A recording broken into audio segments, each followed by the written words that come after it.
is really fun and creative and different because our guest, Cindy Lowe, is going to tell us how we can break into an industry that allows us to use all of our creative talents.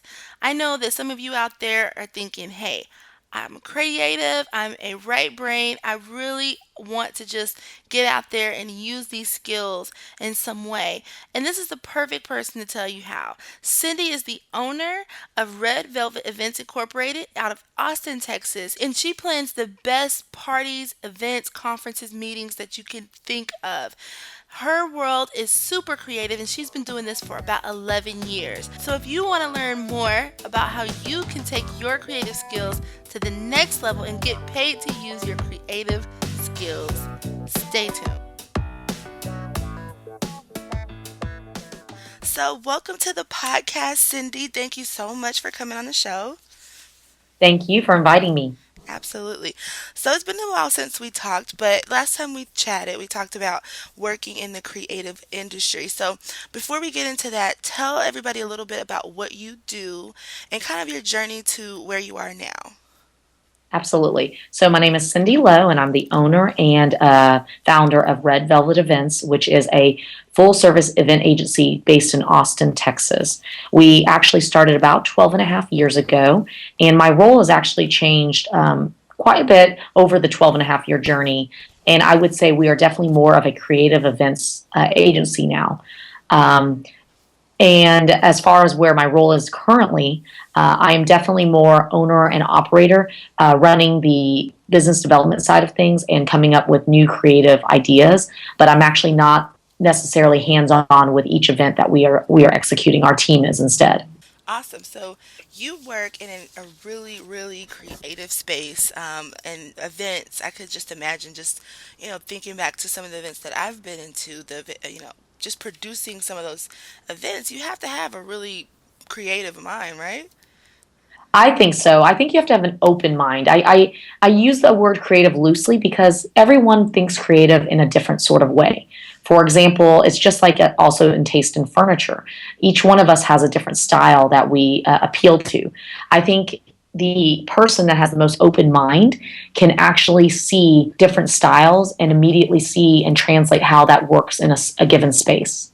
And I think that is as a much better task or skill set than just saying that you're creative. And that kind of leads into my question, my really first big question, because you're right. People really they think creative, and I think for the most part, when you talk about mainstream or just in media, they show the creative people as, they're behind a computer, they're working on graphics, or they're doing something like that. But, obviously, having a creative mind and working in the industry where you get to create on a daily basis could mean so many things. So, Absolutely. what is it that you think that people first need to know about just working in the industry? So, if you're talking about the events industry itself, I think the very first thing they need to realize is that it is still even though you need to be creative to be a good one, it's a service based industry.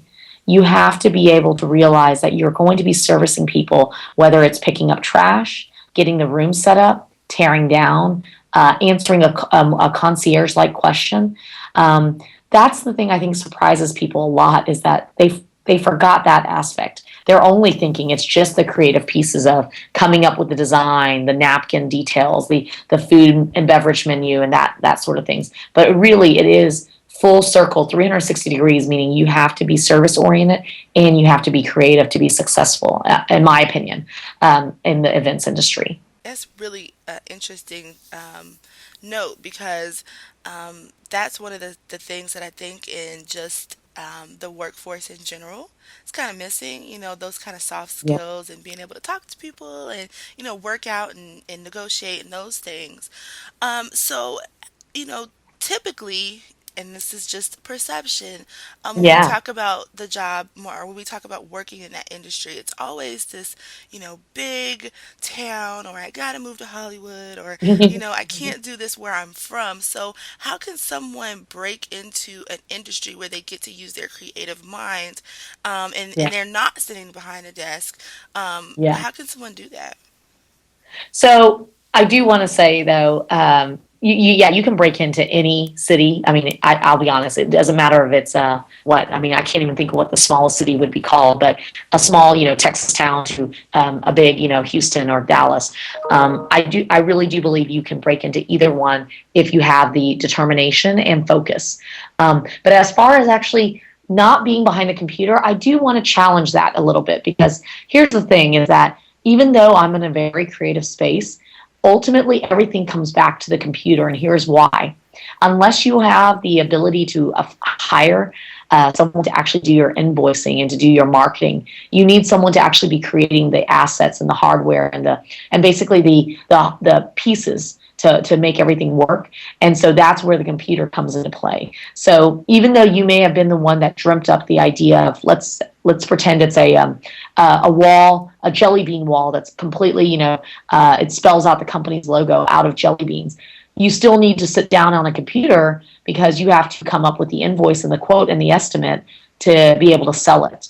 So I do think computer skills are actually still very important. It's not just about being creative, making you successful. It's actually having that blend of everything, and that's the part where I think sometimes people forget that they're like, well, if I can only do this, I go, you can, but then you have to recognize that you'll probably be working for a bigger agency or a bigger events company because they have the resources to absorb the other pieces of work. But if you are working for a smaller one, you need to be Jack or Jill of all trades. Does Right. that make sense?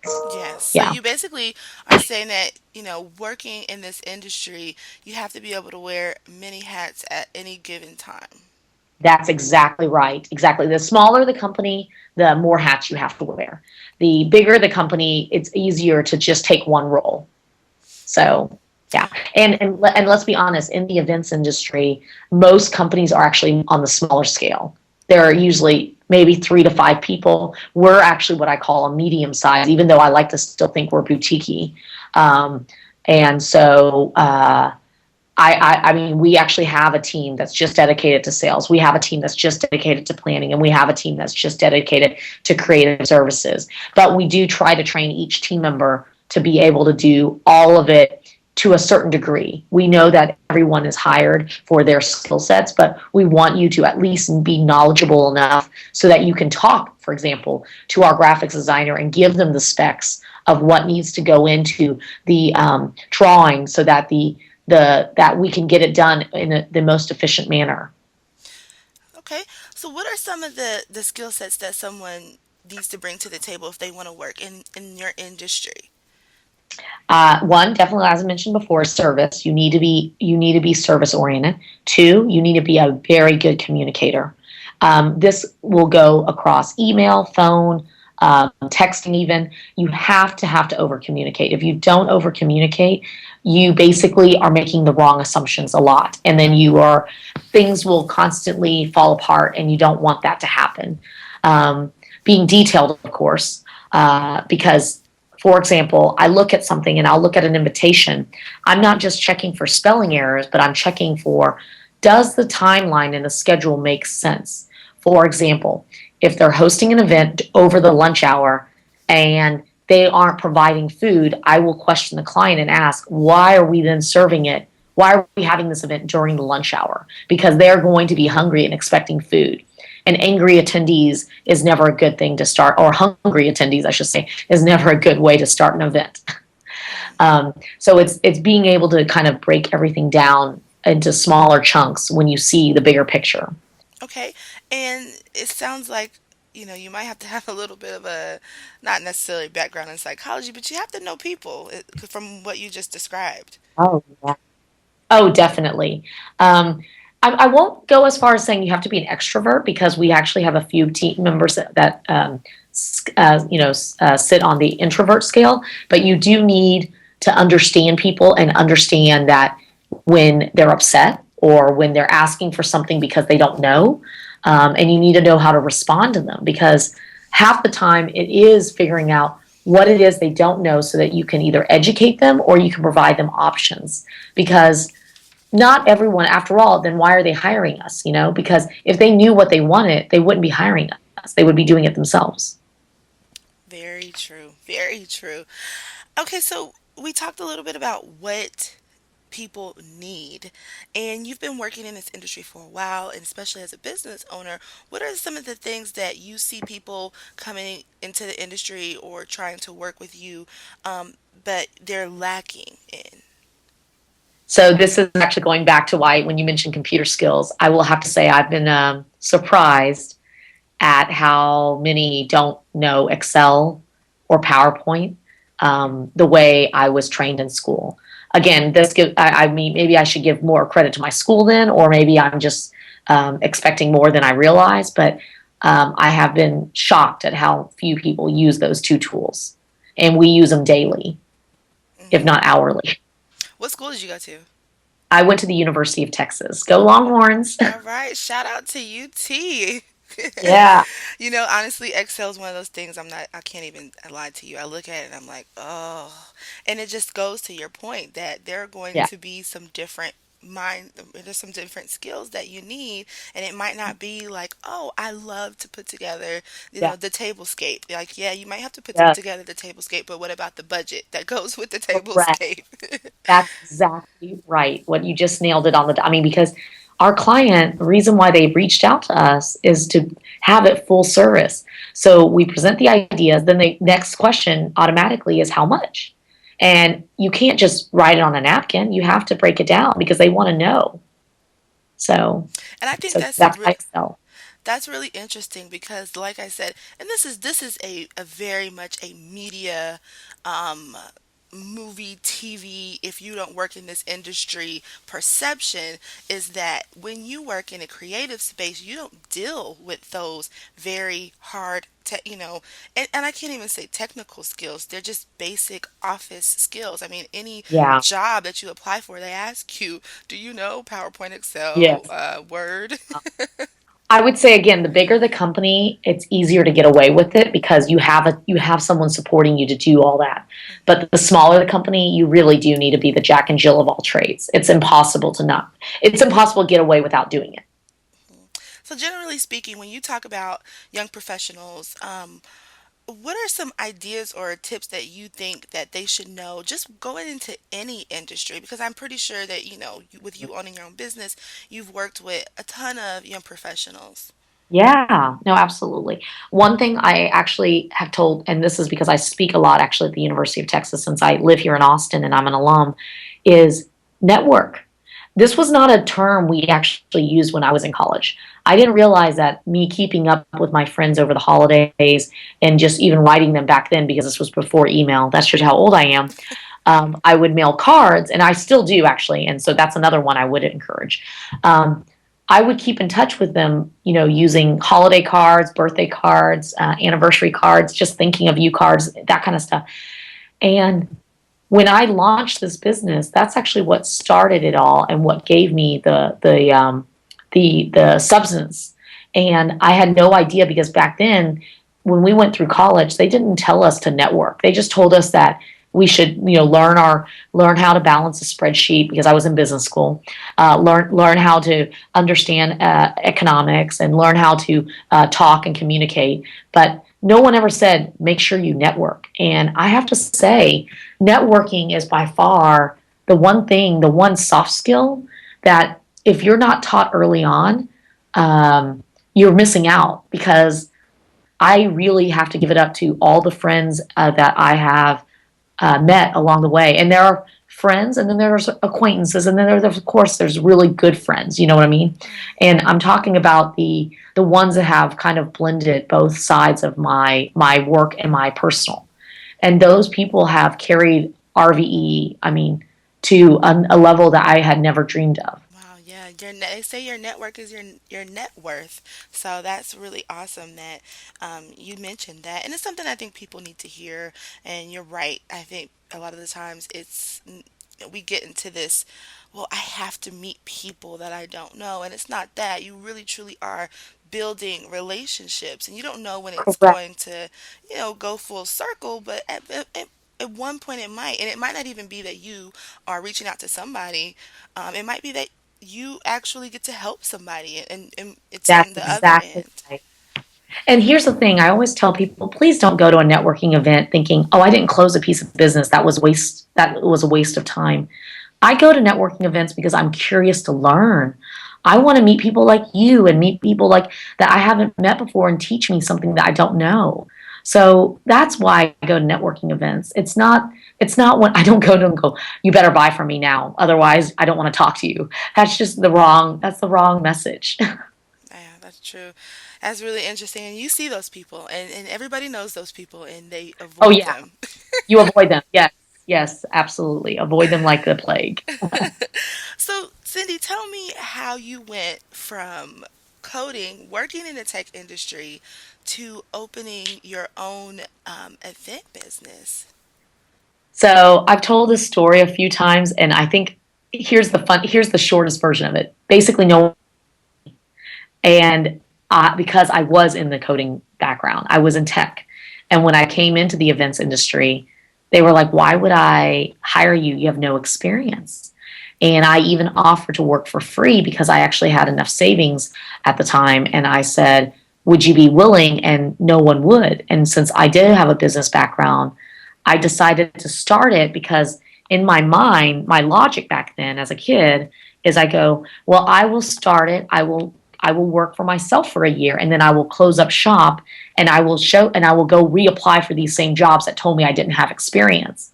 Well, I never closed up shop. That was 11 and a half years ago. Wow. So that's actually what happened.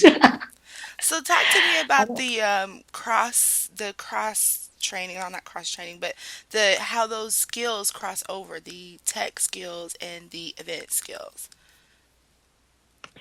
Yeah, no, absolutely. So one of the things for me is that I was able to take my coding skills and actually do databases and I guess establish processes that weren't normal in the events and meetings industry.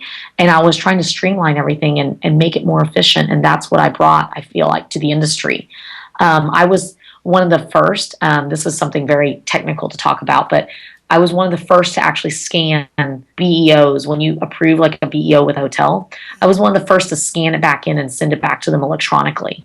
In the past, you either hand delivered it to them or you faxed the 50-page document. And I was like, why would I fax you 50 pages and waste paper? Because remember back then, the faxes actually physically spit out paper. Hmm.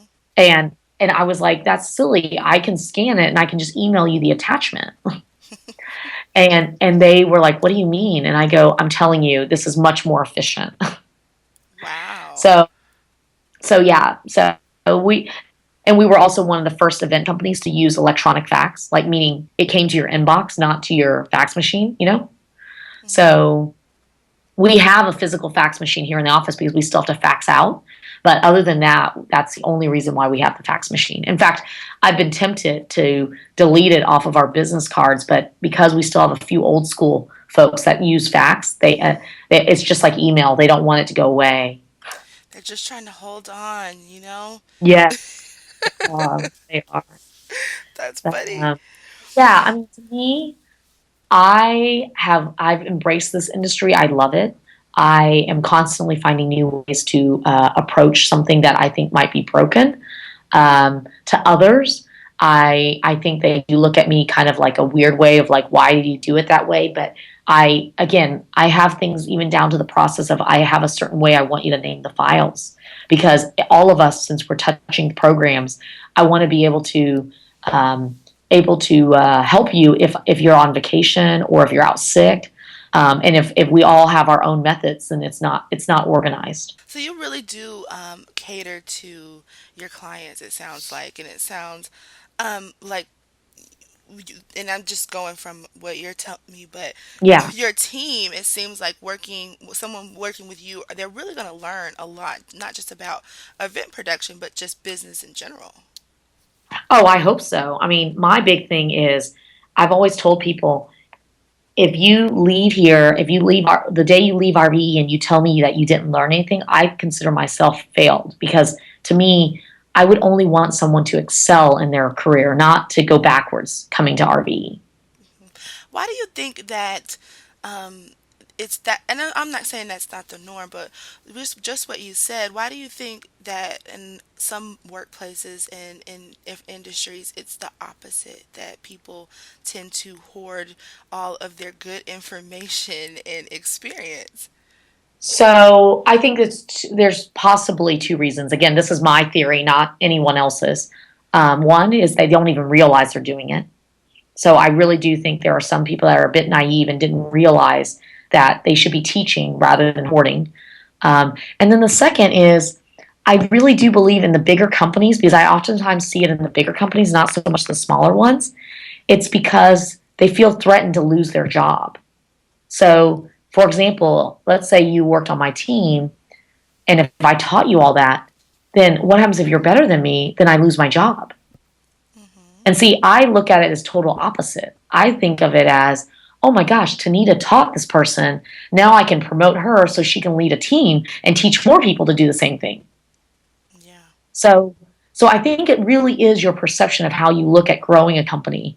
And if you look at it as, oh my gosh, I'm training her so she can replace me, then that's why you're going to always live in fear, you know?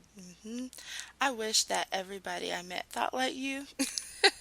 Oh, 'Cause that's definitely not the norm. And I will say this, it's not necessarily an outward thing. I don't think it's people, like you said, they don't just know it. I just think it's self-preservation, and people are just like, I need to save myself.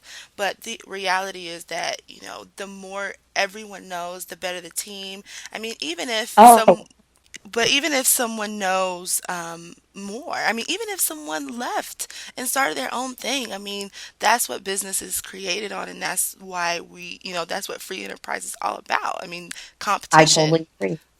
I totally agree. And I will say there's always a way to leave a company and be able to start your own thing in the same industry and do it in a way that actually is on good terms. There's also ways that you can do it and it's not so great terms, but so that's why I will be mindful of that because I know some other owners in the same business field as us as what I do don't necessarily agree with my viewpoint. It's naive of me to think that no one's going to start their own after working here. But I do believe there is a way to do it in such a way that I'm not only supportive of it, but also that you leave on good terms. For example, last year alone, 2014, we passed actually on 37 events to other planners, Oh, as wow. in our competitors. And why did we pass? I mean, I get asked this all the time from other business owners in other cities. They go, why would you not just hire the people to do those 37 events and instead passing them on? Because after all, that's money. And I go, well, there was two things I was looking at. One, we were already short staffed. And if were to take those on, I think our team would have felt even more burnt out. And I felt like that would have been a disjustice because then a disservice to the team, because not only and to the clients, because not only would they have felt even more burnt out, but then also we would probably lose them because they were so exhausted and we were already exhausted, you know?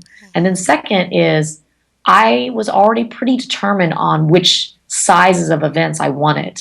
So to me, if there was a more what I call an entry level company, or maybe a company that focuses on different types of events than us, and this was a good fit, then I'm more than happy to pass it along because of the fact that we already had our share.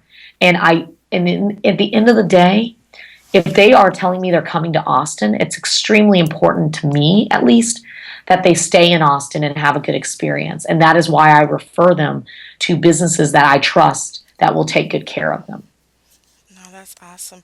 And it's And in fact, just, oh, sorry, I was going to add one more thing. If in fact I find out though that that referral that I passed on was not taken care of, it is noted, and I don't pass on anymore. So I am very protective of my referrals. It's not, I do not do it lightly. Yeah. And I think that's great because, especially in that industry, it's a representation of of the city, and especially with a city like Austin, if the group is from outside of Texas, it's a representation of the state. So I absolutely have to vet those referrals and make sure that, you're sending people who are going to represent the industry in a really good way, and that's great. And it sounds like another big thing that I'm taking away from that is that, working in any industry, it's really important to know it and know it well so that you can refer those other pieces of business to people, and you know exactly who to, walk over the business to. Absolutely. Got a network, or else you don't know, right? Yeah, no, and that is actually how we find them, is that we, if I've chatted with them, if I've worked with them on a committee, because oftentimes those are volunteer, and if I can see that even for a volunteer they do an excellent job, I feel more comfortable referring them business. Absolutely. Cindy, so this is before we wrap up on our call, there's always a question I like to ask my guests. And, because the show is, the Savvy Young Professional, and, there's things that people learn along the way. So my question to you is, if you knew then, so then could be 2 years ago, then could be 10 years ago, but if you knew then what you know now, what would you have done different or done the same way? Ooh, how about different? Because I do learn from everything. I would have definitely probably made the leap sooner to hire someone full time. I waited 3 years to hire my first full time. I had hired a part time person pretty early on, but I wish I had done it sooner. And then the other is I wish I had taken more risk soon earlier on too, just because those seem to have paid off Mm. every time I've taken it. That's a good one, everybody. Did you hear that? Make sure you take risk early on, because the earlier you take them, the longer you have to recover from it if that doesn't work That is out. very true. And here's one piece of advice that I'm not the one who came up with this phrase, but I do live by it, which is if you're going to fail, fail quickly so you can recover. And, and so when you already know that you're trying something out and it's not looking like it's going to work out, then fail quickly and just move on and admit it and then move on. Don't keep, don't keep hammering at it and then keep letting it fail. Absolutely. I'm gonna have to take that one myself because it's easy to get stuck in the I don't want to fail, I don't want to try, Correct. but you got to do it. Correct. And I'm pretty sure you Yep. see that a lot in your industry. I mean, especially with you having to come up with event concepts and then, pitch them to your clients and they pitch stuff Yep. to you. And I'm pretty sure there's a lot of let's try it, let's see what happens. And that didn't work. That's exactly right. That's awesome. Oh, yes. I, I need to come intern for you so I can get that skill. Just go and do it, just try it, and we'll talk about it later. Well, I appreciate you coming on the show. I really appreciate all the golden nuggets that you talked about today because people need to hear that. And is there anything else that you just want people to know? Or especially this audience coming into new industries and trying to get ahead in their career? Is there anything that you just want to say before you go? Like back to that networking is, get involved. If you're really going to do it, do it. Don't do it half-ass. Do it all the way and do it with gusto and do it with pride because that's really, it's your reputation as well. And to me, my biggest pet peeve is when someone volunteers for a committee and then they don't even show up and don't even have the audacity to reply back and explain why they're not there, and then constantly making excuses because you volunteered. You should be doing it like it's a paid job, you know? All right. Well, thank you so much. What do you got planned today? You got big things, maybe? Thank you for listening to the show today. If you like this show, I ask that you share it with all of your friends, subscribe to the show on iTunes or on Stitcher, whichever podcast player you're using. Doesn't matter. Just make sure you subscribe because guess what? If you do, And I say this every show, it makes it easier on you. When the new episode comes out, you don't have to do anything. All you have to do is open up your phone and we're right there, ready to go ahead and play the episode. All of the links mentioned in this show will be in the show notes, and you can find those at thesavvyp.com/episode 15. I cannot wait to continue with these awesome interviews that we have planned. And I hope that you enjoy the show. Give me some feedback. Hit me up on Twitter at Tanida Marie. And until then, keep it savvy, YPs.